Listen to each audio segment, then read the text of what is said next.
Can you imagine, बत्तख मियाँ का योगदान गांधी जी की जान बचाने में है। अगर फादर ऑफ नेशन ही नहीं रहते तो हो सकता है हमारा देश और गुलामी में चला जाता। गांधी जी कहेंगे, राजकुमार शुक्ला जी आप एक काम करिए ना, आप कलकत्ता पहुंचिए।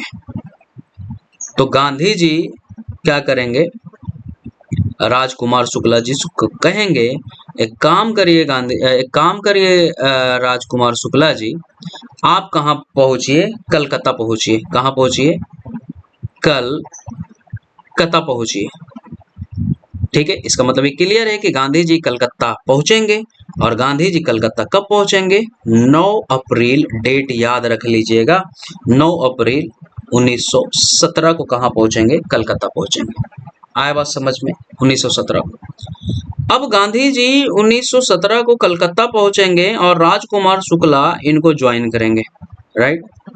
फिर गांधी जी पटना पहुंचेंगे 10 अप्रैल 1917 को। कब पहुंचेंगे, 10 अप्रैल 1917 को कहां पहुंचेंगे, पटना पहुंचेंगे। ठीक है, जब 10 अप्रैल 1917 में पटना पहुंचेंगे तो पटना में रहेंगे कहां, ये सबसे बड़ा सवाल था कि आखिर रहेंगे कहां, कहां स्टे करेंगे गांधी जी, राइट। तो गांधी जी स्टे करेंगे पटना में मजरूल हक के पास। कहाँ रहेंगे, मजरूल हक के पास। मजरूल हक के घर में रहेंगे। कौन रहेंगे, गांधी जी रहेंगे। तो पटना में अगर पूछा जाए कि गांधी जी कहाँ स्टे करेंगे तो मजरूल हक के पास। पटना कब पहुंचे गांधी जी, 10 अप्रैल 1917 में पहुंचे। क्लियर है, देखते जाइएगा। अब जब गांधी जी चलते हैं तो गांधी जी अब पहुंचेंगे कहाँ, मुजफ्फरपुर। कहाँ पहुंचेंगे, मुजफ्फरपुर। जब मुजफ्फरपुर गांधी जी पहुंचते हैं तो गांधी जी के एक और सवाल पैदा होता है कि गांधी जी अब कहाँ रहेंगे। पटना में तो मजरूल हक के पास रहे घर में उनको 10 अप्रैल 1917 को। जब मुजफ्फरपुर पहुंच रहे हैं तो गांधी जी कहाँ रहेंगे, तो गांधी जी कहाँ रहेंगे, जेपी कृपलानी के पास। कहाँ रहेंगे, जेपी कृपलानी जी के पास। कहाँ पे स्टे करेंगे, जेपी कृपलानी के पास। क्लियर है। और इसी मुजफ्फरपुर में क्या होगा कि जेपी कृपलानी जी मिलाने जाएंगे महात्मा गांधी जी को। किससे, जेएस विल्सन से। किससे मिलाने जाएंगे, जेएस विल्सन से। अब सवाल है कि जेएस विल्सन है कौन या था कौन, राइट। आ रहा है बात समझ में। जेएस विल्सन एक्चुअली कौन था, बिहार प्लांटेशन एसोसिएशंस से जुड़ा हुआ था। ध्यान से सुनिएगा। गांधी जी कलकत्ता 9 अप्रैल 1917 में पहुंचे, जहां पर शुक्ला जी क्या किए हैं, ज्वाइन किए हैं। पटना में 10 अप्रैल 1917 में मजरूल हक के घर पे रहे हैं, राइट। फिर उनका सफर आगे की तरफ बढ़ा, मुजफ्फरपुर में आए, जेपी कृपलानी जी के साथ रहे। जेपी कृपलानी जी जेएस विल्सन से मिलाने गए। जेएस विल्सन से कौन था, बिहार प्लांटेशन एसोसिएशन से जुड़ा हुआ था। क्लियर है, मतलब जो इंडिगो की खेती है इसी के अंडर में आ रहा है, राइट। समझाने का कोशिश करते हैं, किसको समझाने का कोशिश करते हैं, जेएस विल्सन को बहुत समझाने की कोशिश करते हैं। जेएस विल्सन कहता है, गांधी जी आप एक काम करिए, आप यहाँ से क्या करिए, चले जाइए, कुछ नहीं होने वाला है। गांधी जी कहते हैं, ऐसे कैसे चले जाएंगे, हम सही हैं, हम ट्रूथ के रास्ते पे हैं ना। हमारे किसान भाई को प्रताड़ित किया जा रहा है, अत्याचार किया जा रहा है, हम ऐसे कैसे चल जाएं। गांधी जी क्या करते हैं, डायरेक्ट का डायरेक्ट डिनाई कर देते हैं। क्लियर है, आ रहा है बात समझ में। अच्छा, दूसरा चीज, ये मुजफ्फरपुर कब पहुंचे थे, 11 अप्रैल 1917 में। डायरेक्ट डिनाई कर दिए। अब जब डिनाई कर दिए तो जो बात पहुंची वो पहुंची, देखिएगा ध्यान से, तिरहुत की कमिश्नर के पास। किसके पास पहुंचा, तिरहुत ऑफ कमिश्नर के पास। ठीक है, तिरहुत का जो कमिश्नर था उसके पास पहुंचा। ठीक है, तो उसके पास पहुंचा तो तिरहुत का कमिश्नर कौन था? कौन था? L J Morshead. कौन था? L J Morshead. तो तिरहुत का कमिश्नर के पास पहुंचा, तो तिरहुत के कमिश्नर के पास पहुंचा तो तिरहुत का जो कमिश्नर था वो एल जे मोरशाद था, मोरशाद था। ठीक है, तो कब पहुंचे यहाँ गांधी जी? 12 अप्रैल 1917 में पहुंचे। क्लियर है? कब पहुंचे? 12 अप्रैल 1917 में पहुंचे। जेल मोरशाद कहता है कि गांधी जी आप एक काम करिए ना, आप यहाँ से चल जाइए, मतलब आप तुरंत छोड़कर चले जाइए। गांधी जी कहते हैं ऐसे कैसे चल जाएंगे, हम नहीं जाएंगे। राइट, इसको भी क्या करते हैं? डिनाई कर देते हैं। क्लियर है? अब सुनिएगा ध्यान से मेरी बात, जब गांधी जी इसको डिनाई करते हैं तो सुनिएगा क्या होता है, ध्यान से सुनिएगा, बहुत ज्यादा इंपॉर्टेंट है। ठीक है, जब गांधी जी डिनाई करते हैं, सुन लीजिएगा, तो किसको डिनाई करते हैं? जो तिरहुत का, एक मिनट, जो तिरहुत का कमिश्नर है उसको डिनाई कर देते हैं। राइट, डिनाई कर देते हैं कि गांधी जी नहीं जाएंगे। अब ये होता क्या है कि यहाँ पर ब्रिटिशर का एक बंदा रह रहा होता है जिसका नाम होता है इरविन। क्या होता है? जिसका नाम होता है इरविन। इरविन कहता है कि अच्छा गांधी जी आए हैं, गांधी जी आए हैं, इतना मीठा बोली बोल रहा है तो कोई ना कोई तो षड्यंत्र करेगा इरविन, क्योंकि ब्रिटिशर है। कहता है एक काम करिए गांधी जी, आप मेरे घर पधारिए, घर पधारिए। गांधी जी कहते हैं वाह बेटा, घर पधारिए। राइट, क्योंकि गांधी जी को भनक नहीं लगा, कहें कि ठीक है जाते हैं घर, बात उससे बना बात तो ठीक है।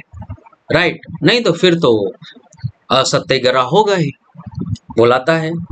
ठीक है, अब देखना कि ये जो इरविन है गांधी जी को क्यों बुला रहा है। गांधी जी को इसलिए बुला रहा है क्योंकि ये इरविन है एक नंबर का फालतू आदमी, फालतू इंसान, ब्रिटिशर ही फालतू था। क्लियर है? फालतू। इसके मन में प्लान चलता है कि जब हम गांधी जी को डिनर करवाएंगे तो हम क्या करेंगे ना कि गांधी जी को आदत है मिल्क पीने का, दूध पीने का। क्या पीने का? दूध पीने का। तो दूध में क्या करेंगे? पॉइजन डाल देंगे। क्या डाल देंगे? पॉइजन डाल देंगे, और गांधी जी इसको पीकर क्या हो जाएंगे? डेथ हो जाएगा गांधी जी का। राइट, आप खुद सोचिए कि ब्रिटिशर इस हद तक गिर सकता है कि आप सोच नहीं सकते हैं। इरविन के मन में प्लानिंग आया कि गांधी जी दूध पीते हैं, गांधी जी को डिनर पे बुलाओ किसी भी तरह, मिल्क में क्या करेंगे, दूध में क्या करेंगे? पॉइजन डाल देंगे। गांधी बुलाया भी, सॉरी इरविन बुलाया भी, गांधी जी गए भी। राइट, डिनर किए भी। जब दूध पीने की वक्त आई, जब मिल्क पीने की वक्त आई, ठीक है, तो गांधी जी पीना भी चाह रहे थे। अब आया गेम में ट्विस्ट, देखिएगा क्या। ये जो इरविन है, ये इरविन के यहाँ एक कुक काम कर रहे थे, कुक काम कर रहे थे। राइट, उनका नाम था बत्तख मियाँ। क्या नाम था? ध्यान से सुनिएगा, बीपीएससी सवाल बना चुकी है बत्तख मियाँ से डायरेक्ट। राइट, बत्तख मियाँ। बत्तख मियाँ कौन है? इरविन के यहाँ क्या कर रहे हैं? काम कर रहे हैं। कौन है? रसोइया हैं जो खाना बनाने की काम करते हैं। बत्तख मियाँ को ये चीज इरविन का षड्यंत्र के बारे में पता चल गया था।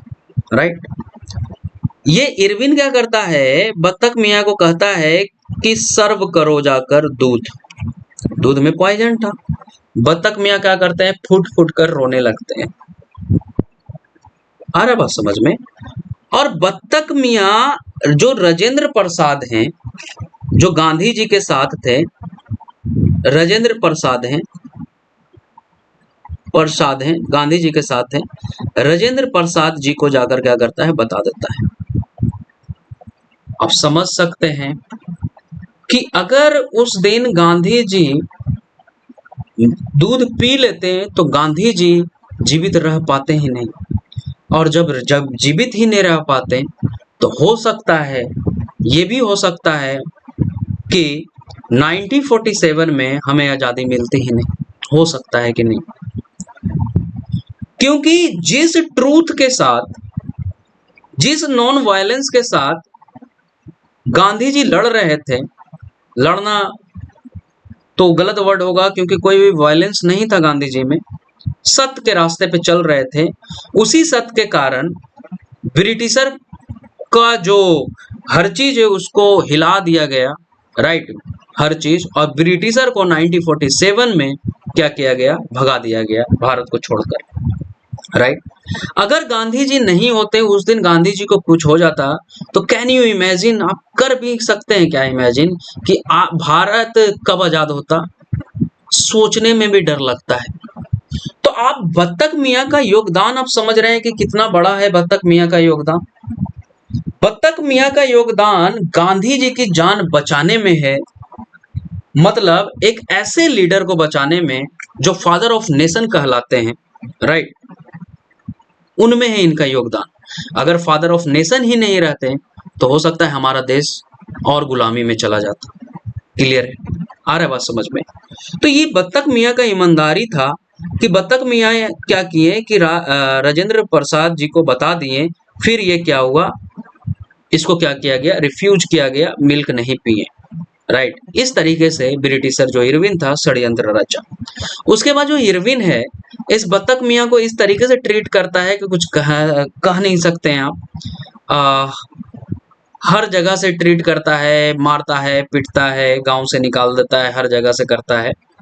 ठीक है, क्लियर है, ये चीज आ रहा है बात समझ में, क्योंकि यही हैं जो गांधी जी का जान बचाए थे। अगर गांधी जी नहीं होते तो हो सकता है हमारा देश 1947 में आजाद भी नहीं होता। तो देखते हैं बत्तख मियाँ अंसारी क्या है, एक कुक हैं who serve his life of the Mahatma Gandhi. 1917 में उनको बचाए थे। कहाँ के रहने वाले हैं, इंडिगो प्लांट है the Motihari Bihar. After a ward he outside his the job and the torture उनको किया गया। इसके बाद लिव द विलेज से भी उनको क्या किया गया, निकाल दिया गया, राइट, पूरी तरीके से निकाल दिया गया। यहाँ पर सारा चीज लिखा हुआ है कि राजेंद्र प्रसाद को जो बत्तख मियाँ हैं उन्होंने बता दिया कि गांधी जी के गिलास में क्या है, पॉइजन भरा हुआ है, राइट। आ रहा है बात समझ में। तो इसको क्या किया गया, रिफ्यूज कर दिया गया। राजेंद्र प्रसाद, अब देखिएगा क्या होता है, ध्यान से सुनिएगा, राइट। देखिएगा ये चीज हो गया ना, मतलब जान बचा लिए। अब देखिएगा कि जब राजेंद्र प्रसाद पहली बार मोतिहारी पहुंचे, ठीक है, कब पहली बार, जब प्रेसिडेंट ऑफ इंडिया बने थे, ठीक है, 1950 में पहुंचे। तो बत्तख मियाँ भीड़ में खड़े थे। कहाँ खड़े थे, भीड़ में खड़े थे। राजेंद्र प्रसाद कहते हैं तुम ही हो बत्तख मियाँ जो गांधी जी का जान बचाए थे, हाँ या ना। मतलब जितना भी वहां पर जो लोग हैं जो सुन रहे हैं राजेंद्र प्रसाद को एज ए प्रेसिडेंट, वो लोगों को बताकर बोलते हैं कि यही है बत्तख मियाँ जो गांधी जी का जान बचाया था। आप सोच सकते हैं कि वो उतने जो वहां पर भीड़ था वहां पर बत्तख मियाँ को रिकॉग्नाइज किया गया as a president of India के द्वारा, जो उस वक्त 1950 में थे, राजेंद्र प्रसाद थे। तो उन्होंने क्या किया, रिकॉग्नाइज किया बत्तख मियाँ को, भीड़ में पब्लिक को बताया इस इंसिडेंट के बारे में, राइट। तो राजेंद्र प्रसाद बोलते हैं कि बत्तख मियाँ को 24 एकड़ की क्या दो, जमीन दो, लैंड दो, इनके अप्रिसिएशन के लिए कि ये नेशंस के लिए बहुत बड़ा काम किए हैं, राइट, क्योंकि गांधी जी का क्या किए थे, जान बचाए थे।